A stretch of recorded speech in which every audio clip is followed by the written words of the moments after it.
Ada Aguil, qui est une Palestinienne qui se trouve actuellement au Canada ou aux États-Unis. Elle parle du camp de réfugiés de Khan Younis qui était supposé se trouver dans une zone de sécurité. Mais il n'y a de sécurité nulle part en Palestine. Elle dit « La maison de ma famille était censée se trouver dans la zone de sécurité au sud de Gaza. Mais la semaine dernière, les bombes sont quand même tombées sans le moindre avertissement. Il y a eu 4 ou 5 violentes explosions vers 10 h jeudi matin. Tout le quartier résidentiel du camp de réfugiés de Khan Younis, où je suis née et où j'ai grandi, a été réduit à l'état de ruine. Tout le monde avait l'impression de vivre un tremblement de terre provoqué par l'homme. Tout le camp tremblait. Je dénombrais 49 morts, dont 36 membres de ma famille. Une douzaine d'autres personnes sont toujours portées disparues sous les décombres de 8 maisons, me dit-on, et plus de 100 sont blessés. Je réside aujourd'hui au Canada, mais ma maison familiale se trouve toujours dans ce même camp de Khan Younis, à quelques mètres de l'endroit où les bombes sont tombées, et c'est là qu'une grande partie de ma famille élargie vit encore. Cette maison et tout ce qui nous reste de feu nos parents et grands-parents qui s'y sont installés après avoir été chassés du village de Berdaras lors de la Nakba de 1948, qui a vu l'expulsion massive des Palestiniens. Des milliers de personnes ont été contraintes de quitter notre village à l'époque et beaucoup se sont réfugiés à Khan Younis. Pensant pouvoir bientôt retourner chez elles, les familles de Beth Daras sont restées là pour ne pas être séparées les unes des autres. Hélas, elles n'ont jamais eu le droit de rentrer chez elles et elles sont toujours là. En plus de leurs occupants habituels, les maisons du camp étaient remplies de personnes qui avaient fui les bombardements israéliens sur la ville de Gaza lorsque les bombes ont commencé à tomber. Il y avait quasiment une famille par pièce. Je voudrais vous parler maintenant de ces vies qui ont été tranchées net.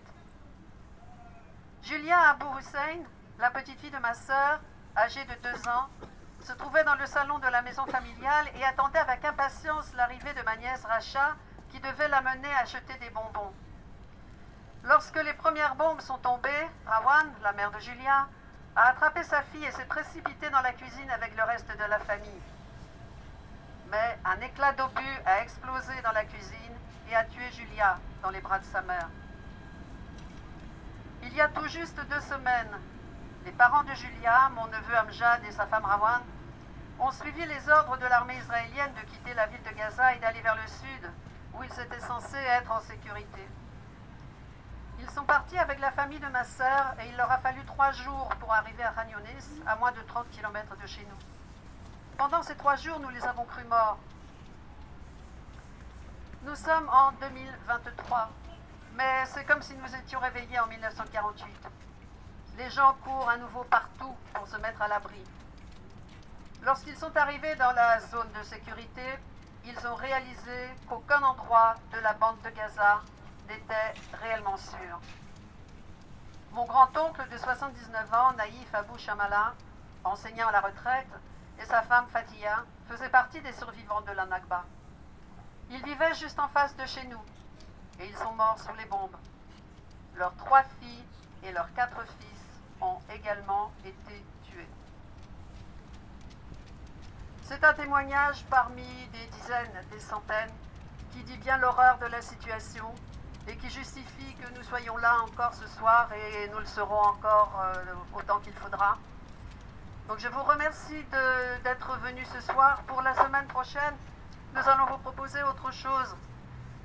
Nous proposons de nous retrouver samedi 13 à 14 h 30 sur les marches de la mairie pour récupérer un tract que nous allons concocter ou que le collectif va préparer et nous déambulerons dans les rues de la ville en distribuant ce tract. Ce ne sera pas une véritable manifestation, mais nous serons présents et nous aurons un message clair à faire passer. Non au génocide, vive la Palestine, vive la liberté pour la Palestine.